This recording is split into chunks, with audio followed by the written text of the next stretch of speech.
ഇതൊക്കെ രാഷ്ട്രീയമായി മാത്രം അങ്ങോട്ട് പറഞ്ഞ് മാറ്റി നിർത്താതെ, പഴി പറഞ്ഞ് മാറ്റി നിർത്താതെ ഈ ഒരു അപകടഘട്ടത്തിൽ എങ്ങനെ കുറച്ചുകൂടി വിദഗ്ധ സഹായം, അത് കേന്ദ്രത്തിൻ്റെ സഹായം ആണെങ്കിൽ അങ്ങനെ രാഷ്ട്രീയമായിട്ട് ഒരുപക്ഷെ പല പാർട്ടികളൊക്കെ ആയിരിക്കാം, പക്ഷേ അതുകൂടി വേണമെന്നുള്ളൊരു മാനസികാവസ്ഥ കൂടി വേണം. താങ്കൾ പറഞ്ഞത് അത് കൃത്യമാണ്. ഇനിയെങ്കിലും ഈ ഒരു സിസ്റ്റം പൊതുവിൽ മാറേണ്ടിയിരിക്കുന്നു. പക്ഷേ എങ്കിലും ഈ ഒരു നിമിഷത്തിൽ അവിടെ ഇങ്ങനെ ഈ തിരച്ചിലിനെ കുറിച്ച് നമ്മൾ സംസാരിക്കുമ്പോൾ ഈ ലോങ് ആം എക്സ്കവേറ്റർ ഒന്നുകൂടി എത്തിച്ചു എന്ന് പറഞ്ഞു, പക്ഷേ അത് നിർത്തിവെച്ചിട്ടുണ്ടെന്ന് പറഞ്ഞു. നേരത്തെ നമ്മൾ ഈ ഫ്രെയിമിൽ കണ്ടിരുന്നു ഈ ഒരു ദൃശ്യം, ഹെലികോപ്റ്റർ ഇങ്ങനെ വട്ടമിട്ട് പറക്കുന്നത്. ലൈവ് വിഷ്വൽ ആണെന്നാണ് എനിക്കറിയാൻ സാധിച്ചത്.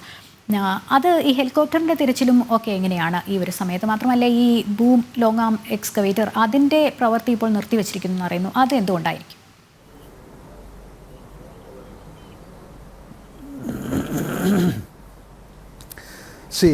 ലോങ് ആം എക്സ്കവേറ്റർ എന്ന് പറയുന്നത്, അതിൻ്റെ ബേസ് എന്ന് പറയുന്നത് ഒരു എന്ന് പറഞ്ഞാൽ ഒരു വെഹിക്കിളിൻ്റെ മുകളിൽ ഇത് മൗണ്ട് ചെയ്തിരിക്കുകയാണ്. അപ്പോൾ ഇത് മൗണ്ട് ചെയ്തിട്ട് ഇതിൻ്റെ ബാലൻസ് ചെയ്തിട്ടുള്ള ഇത്രയും വലിയത്, അത് കഴിഞ്ഞ് എക്സ്റ്റെൻഡ്, അത് കഴിഞ്ഞ് എക്സ്റ്റെൻഡ്. അപ്പോൾ ഇത്രയും ഇതിനെ ബാലൻസ് ചെയ്യുന്നതായിരിക്കും ഈ ബേസ് കിടക്കുന്നത്. ഈ ബേസ് എന്ന് പറയുന്നത് ഒരു ട്രാക്ടറിൻ്റെയോ അല്ലെങ്കിൽ നമ്മുടെ ഒരു റോഡ് റോളറിൻ്റെയോ അല്ലെങ്കിൽ ഒരു ബുൾഡോസറിൻ്റെയോ ഇതിൻ്റെയൊക്കെ ബേസേ ഉള്ളൂ. അപ്പോൾ ഇതിൻ്റെ എത്രത്തോളം എക്സ്റ്റൻഷൻ കൂടുന്നു അതിനനുസരിച്ചിട്ട് ഈ ബാലൻസിങ് ആക്റ്റും ഇവിടെ വേണം ഈ ബോഡിക്കകത്ത്. അപ്പോഴാണ് ഇതിൻ്റെ ലെങ്ത്തിന് എവിടെ വെച്ച് നമുക്ക് കൺട്രോൾ ചെയ്യാം. അപ്പോൾ ഈ ലോങ് ആം എന്ന് പറയുന്നത് എക്സ്റ്റെൻഡബിൾ ആംസ് ആണത്. ഈ എക്സ്റ്റെൻഡബിൾ ആമായിട്ടുള്ള സാധനം പോകുമ്പോഴും എന്തുകൊണ്ട് ഇപ്പം നിർത്തിവെച്ചു എന്ന് പറഞ്ഞാൽ, എനിക്ക് അനുമാനിക്കാൻ കഴിയുന്നത്, ഞാൻ ആൻറ്റിസിപ്പേറ്റ് ചെയ്യുന്നത്, ഞാൻ കണ്ടിട്ടില്ല അവിടെ എന്താണെന്നുള്ളത്, ഈ നിൽക്കുന്ന ഈ ബേസിന് ഇത് എത്രത്തോളം എക്സ്റ്റെൻഡ് ആയിട്ട് പോകുന്നു അതിനനുസരിച്ച് ഇവിടെ പ്രഷർ കൂടുന്നുണ്ട് ഈ ബേസിൽ. ഈ പ്രഷർ കൂടുന്ന സമയത്ത് അടിയിലുള്ള മണ്ണ് അത് സോളിഡ് അല്ലെങ്കിൽ ഇത് ഇളകാൻ സാധ്യതയുണ്ട്. ഇത് ഇളകാൻ സാധ്യതയുണ്ടെങ്കിൽ ഇത് ഇടിഞ്ഞു പോകാനും സാധ്യതയുണ്ടായിരിക്കും. അതുകൊണ്ടായിരിക്കും അവരിപ്പം ആ എക്സ്കവേഷൻ നിർത്തിവെച്ചിരിക്കുന്നത്. അപ്പോൾ അതിന് എല്ലാറ്റിനും പ്രാക്ടിക്കലായിട്ടുള്ള പ്രശ്നങ്ങൾ ഉണ്ടാകുമ്പോൾ അവർ നിർത്തിവെക്കും. അല്ലാതെ നമ്മൾ അങ്ങനെ അങ്ങ് പോട്ടെ എന്ന് പറഞ്ഞു കഴിഞ്ഞാൽ ഇതും മറിഞ്ഞു വീഴും. പിന്നെ ഇതിൻ്റെ റെസ്ക്യൂവിന് ആളെ വേറെ വേണം. അപ്പോൾ അതെല്ലാം അവർ ബുദ്ധിപരമായിട്ടാണ് ഇപ്പം ചെയ്യുന്നതെന്നുള്ളതാണ് എനിക്ക് തോന്നുന്നത്. കാരണം ഇപ്പോൾ ഒരു പ്രൊഫഷണൽ അപ്രോച്ച് എല്ലാറ്റിലും കാണുന്നുണ്ട്. അല്ലാതെ ആവേശമല്ല ഇവിടെ പ്രൊഫഷണലായിട്ടാണ് ചെല്ലുന്നത്. ആവേശത്തിനെ നമ്മൾ കയ്യിൽ വെച്ചുകൊണ്ട് സെക്യൂരിറ്റി നോക്കിക്കൊണ്ടാണ് നമ്മൾ മുന്നോട്ട് പോകുന്നത്. ആവേശത്തിന് നമുക്കറിയാം ഈ വ്യാജ രക്ഷാപ്രവർത്തകരൊക്കെ അവിടെ എത്തിച്ചേർന്നുകൊണ്ട് കുറച്ച് JCB ഒക്കെ എനിക്ക് വിട്ടുതരൂ, ഞാനിപ്പോൾ അത് കണ്ടുപിടിച്ച് തരാമെന്നൊക്കെ പറയുന്നുണ്ടായിരുന്നു. അത് വേറൊരു വശം. രണ്ടാമതൊരു മെഷീൻ കൂടി എത്തിച്ചപ്പോഴാണ് താങ്കൾ പറഞ്ഞ പോലെയാണ് മണ്ണിൻ്റെ ഉറപ്പില്ലായ്മ മൂലം ഒരു പക്ഷേ താങ്കൾ പറഞ്ഞ പോലെ ആൻറ്റിസിപ്പേഷനാണ് അത് നിർത്തിവെച്ചതെന്ന് വേണം നമ്മൾ അനുമാനിക്കാൻ എന്നുള്ളതെങ്കിൽ ഈ മൺകൂന മാറ്റുക എന്നുള്ളത് ഇതിൽ എത്രത്തോളം ഇമ്പോർട്ടൻ്റ് ആണ് എന്നുള്ളതാണ്. കാരണം ഏതാണ്ട് ആ ഒരു വശത്താണ് ഈ ലോറി ലൊക്കേറ്റ് ചെയ്തിരിക്കുന്നത് എന്നുള്ളതാണല്ലോ. പക്ഷേ ഈ മണ്ണിൻ്റെ ഉറപ്പില്ലായ്മ അങ്ങനെയാണെങ്കിൽ ഈ ലോറി ഉയർത്തുന്നതിനും വലിയ വെല്ലുവിളിയാകില്ലേ മേജർ?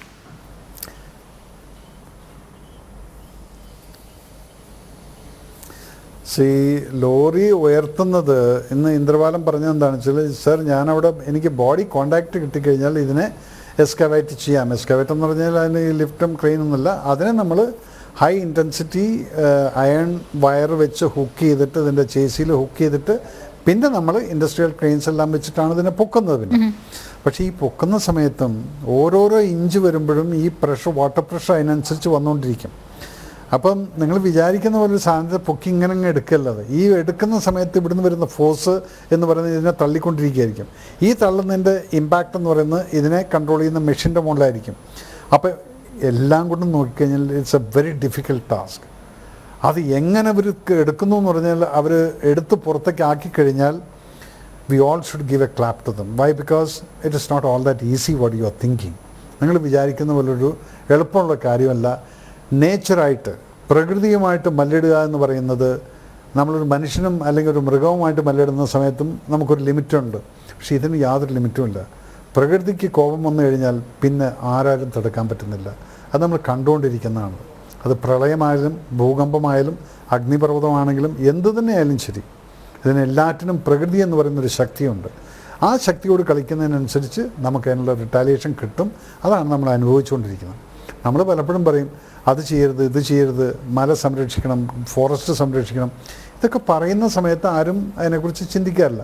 പക്ഷെ പ്രകൃതിക്ക് കോപം വരുന്ന സമയത്ത് ഇതെല്ലാം കൂടെ അട്ടിമറിച്ച്, അല്ലെങ്കിൽ സുനാമി എന്ന് പറഞ്ഞിട്ടൊരു സംഭവം നിങ്ങൾ എവിടെയെങ്കിലും കേട്ടിട്ടുണ്ടായിരുന്നോ? ഇല്ല.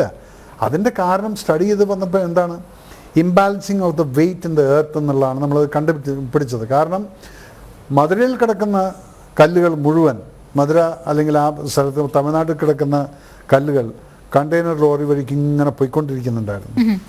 എത്ര വെയിറ്റാണ് ഇവിടുന്ന് പോയിട്ട് അത് യൂറോപ്പിലോട്ട് പോയിരിക്കുന്നത് എന്ന് ചോദിച്ചു കഴിഞ്ഞാൽ ഈ വെയിറ്റ് ഇംബാലൻസിങ് പലയിടത്തും ലോകത്ത് നടക്കുന്നുണ്ട്. ഇവിടെയുള്ള സാധനങ്ങൾ അപ്പുറത്തേക്ക് വിട്ടു. അപ്പോൾ ആ ഇംബാലൻസിങ് വരുമ്പോൾ അതിനെ ശരിക്കും ബാലൻസ് ചെയ്യാനുള്ള ആക്ട് വേറെ ഇല്ലെങ്കിൽ, മരം വെട്ടുന്നതിനനുസരിച്ച് അപ്പുറത്ത് പ്ലാൻ ചെയ്തിട്ടില്ലെങ്കിൽ, അതിനാണ് ഇപ്പം നമ്മൾ ഗവൺമെൻറ്റുകൾ ഒരു മരം വെട്ടിക്കഴിഞ്ഞാൽ, ഒരു റോഡ് മുറിക്കാൻ വേണ്ടി ഒരു മരം വെട്ടിക്കഴിഞ്ഞാൽ 100 മരം വെക്കണമെന്നുള്ള സിസ്റ്റമൊക്കെ കൊണ്ടുവന്നിരിക്കുന്നത്.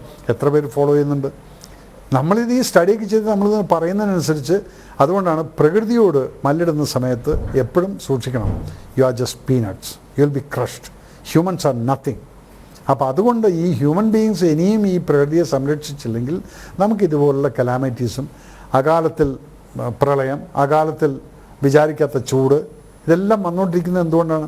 ഇതുപോലെ നമ്മൾ ഇംബാലൻസിങ് ആക്ട് ചെയ്തുകൊണ്ടാണ്. അതാണിപ്പോൾ അവിടെയും നടക്കുന്നത്.